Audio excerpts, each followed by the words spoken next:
Construire les villes de demain. Enjeux, défis et perspectives. Bienvenue dans ce spécial numéro podcast Éco-Conscience TV.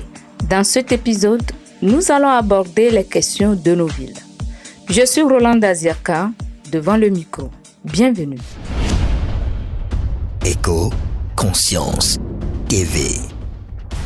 La durabilité, un autre regard. L'urgence est là. Les villes de demain doivent faire face à des défis, notamment à une explosion démographique majeure, à l'urgence climatique et à la nécessité de garantir une justice sociale. D'ici 2050, près de 2/3 de la population mondiale vivra en zone urbaine, représentant environ 6 milliards de citadins. Dans le contexte du Togo, les mêmes réalités sont notées. En 2022, près de 43% de la population vivait déjà en milieu urbain. Le Togo connaît une urbanisation croissante avec de plus en plus de personnes qui s'installent en ville. Les villes togolaises grandissent et font face à des défis. Le sujet a été au cœur d'un débat d'idées le 22 mai 2026 à l'Institut français du Togo qui a réuni les acteurs, actrices du développement urbain, les professionnels de la ville et les citoyennes et citoyens. Ce débat a été animé autour du thème « Comment penser les villes togolaises de demain ?»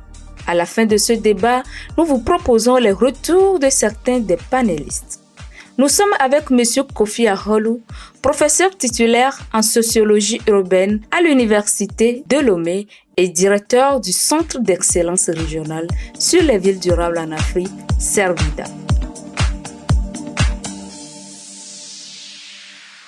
Le Togo, à l'instar de toute la planète, est entré dans une révolution urbaine. Je disais que en 1960, on était à 20% de taux d'urbanisation. Aujourd'hui, après le recensement de la population de 2022, on était à 43% et il est prévu qu'autour de 2035, qu'on bascule et qu'on aille à 50%. Donc cette urbanisation que connaît le pays engendre beaucoup de défis, donc qu'il faut relever. Ces défis sont également aussi des enjeux qu'il faut relever, notamment les questions d'infrastructure, mais aussi les questions de déséquilibre de l'armature urbaine, parce que cette armature est dominée par le Grand Lomé, donc il faut arriver à équilibrer le développement urbain de manière à ce que les villes secondaires, les principales villes secondaires puissent aussi jouer leur rôle dans le développement du pays. Également, nous sommes avec Madame Stéphanie Dos Santos, chercheure et représentante régionale de l'Institut de recherche et de développement IRD, sociologue et démographe. Les enjeux, les défis sont complexes, et ça on ne peut pas nier la complexité du phénomène urbain aujourd'hui.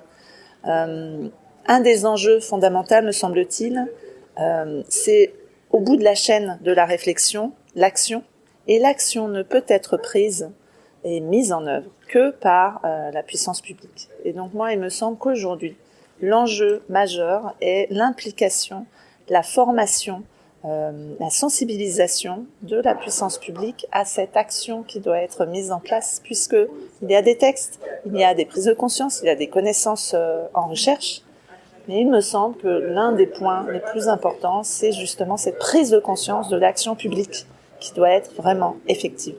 Et enfin, nous sommes avec Monsieur Jean-Fabien Steck, professeur en géographie à l'Université Paris-Nanterre en France et directeur du département de géographie.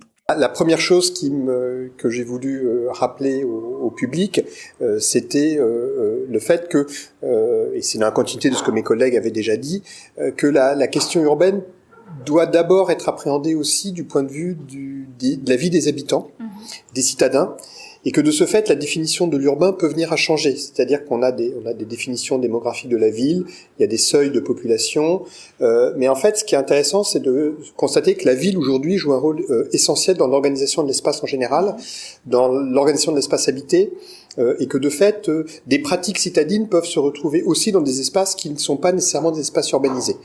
Et ça, c'est le premier point que j'ai voulu aborder parce que ça me semblait important de rappeler que quand on traite des villes, on traite certes d'objets bien identifiés. On sait tous à peu près à quoi ressemble une ville. Densité de population, densité d'activité, enjeux d'aménagement qui sont liés à ça.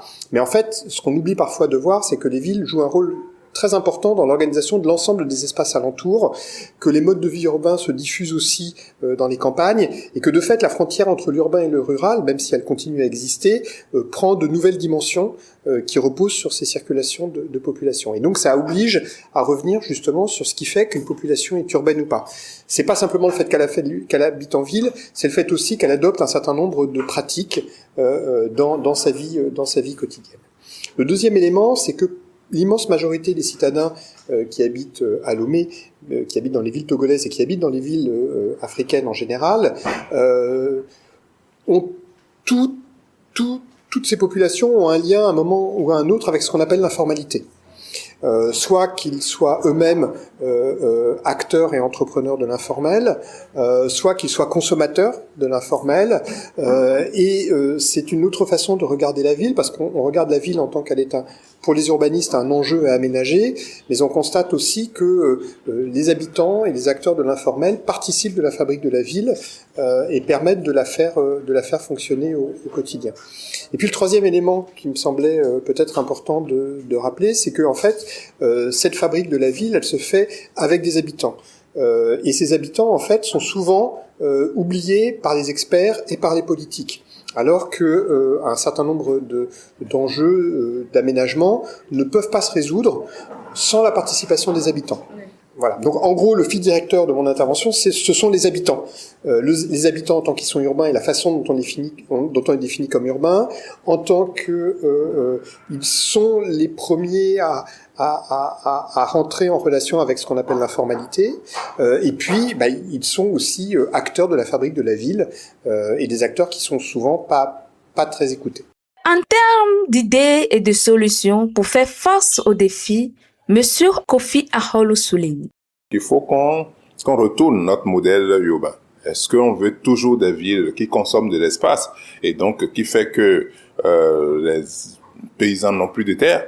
Est-ce qu'on veut toujours ce modèle urbain ou on veut beaucoup plus de villes qui se développent, comme on appelle, au plan vertical, qui facilitent en fait l'accès aux services, l'accès au réseau. Donc ça, c'est vraiment une décision qu'on doit prendre. Mais comme je l'ai toujours dit, les outils de planification qui sont élaborés, qu'on arrive à les mettre en œuvre.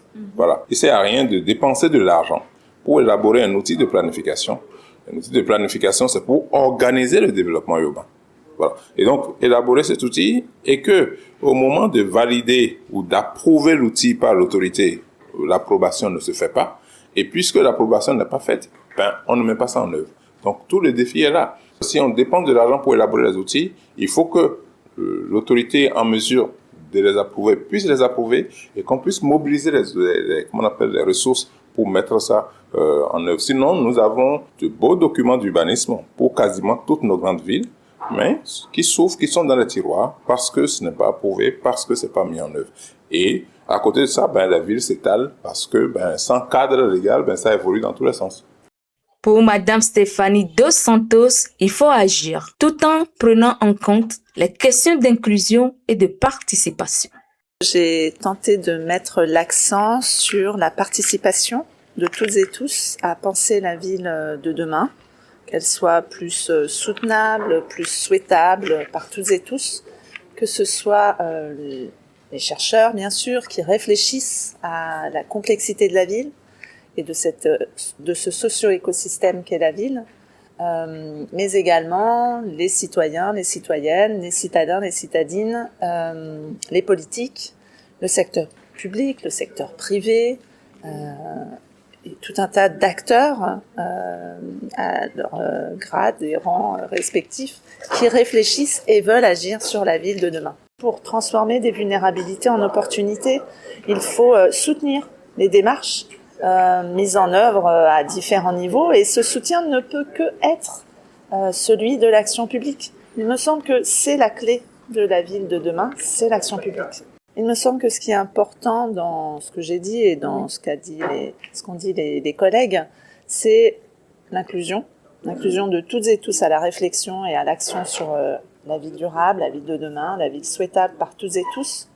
La question de la place de la recherche pour penser, avec un E, des solutions plus soutenables pour les villes de demain. Et également la question de l'action à mettre en œuvre chacun et chacune, à chacun de nos niveaux, pour penser avec un A, cette fois-ci, la ville de demain. Sur la question de l'informel dans l'économie, M. Jean-Fabien Steck affirme. La question, c'est est-ce qu'on peut intégrer les ressources de ce que crée l'informalité dans la réflexion qu'on peut avoir sur la planification urbaine et l'urbanisation. Et ça, c'est un enjeu qui est fort parce que les outils urbanistiques qu'on a à notre disposition ne nous permettent pas de faire ça. Parce que justement, eux ne considèrent pas que l'informel est une opportunité sur laquelle il faudrait s'appuyer. Donc il y a un enjeu qui consiste à repenser la façon dont on planifie les villes. Et cet enjeu, il n'est pas que technique. Il est technique aussi, bien sûr, parce que les urbanistes, qui sont des experts qui fabriquent ces plans, ont aussi des codes professionnels, ont appris des façons de faire l'urbanisme dans des contextes qui ne sont pas nécessairement des contextes africains. Mais il y a aussi évidemment, et je crois qu'un de mes collègues l'a déjà dit, des blocages politiques. Et que en fait la vraie question c'est que pour faire, comme vous le dites, des défis, des opportunités finalement, bien justement c'est la question de la mise en œuvre d'une réflexion collective qui associerait et qui ne pourrait fonctionner que si elle associe à parité politique, experts et habitants. Il souligne l'importance de co-construire ensemble. J'invite toutes et tous à réfléchir déjà à notre propre niveau, à ce qu'on veut comme ville pour demain, à ce qu'on souhaite, la ville désirable que l'on souhaite, et puis à chacun et à chacune de notre niveau d'agir en fonction, parce que finalement la politique du petit pas est aussi porteuse. J'ai trouvé que cette table ronde était très intéressante, et très intéressante par l'attention qu'elle a suscité de la part du public, qui montre bien que une part de plus en plus importante de la population togolaise est urbanisée, et donc évidemment c'est quelque chose qui concerne tout à chacun. Et ce qui m'a beaucoup intéressé aussi, c'est de voir combien dans de nombreuses questions la question du politique revenait, montrant bien justement que les enjeux urbains ne sont pas que des enjeux techniques, mais sont des enjeux qui engagent des choix de société. Et j'ai trouvé que c'était un enseignement intéressant de voir que ça venait aussi des citadins en fait qui ont assisté à cette table ronde, qui ont contribué à montrer justement cette importance d'un continuum expertise, habitants et puis peut-être la prochaine fois politique. Et multiplier ces genres d'initiatives parce que ça permet quand même de parler, de faire un peu de mouvement, de faire du bruit, notamment autour du sujet. Et en faisant du bruit autour du sujet, ça peut amener en fait les décideurs à mettre en œuvre, en tout cas à agir. Voilà.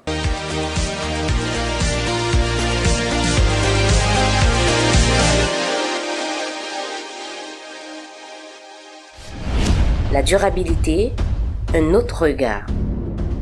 Merci de nous avoir suivis dans ce spécial numéro dédié aux questions des villes. À bientôt pour un nouveau numéro.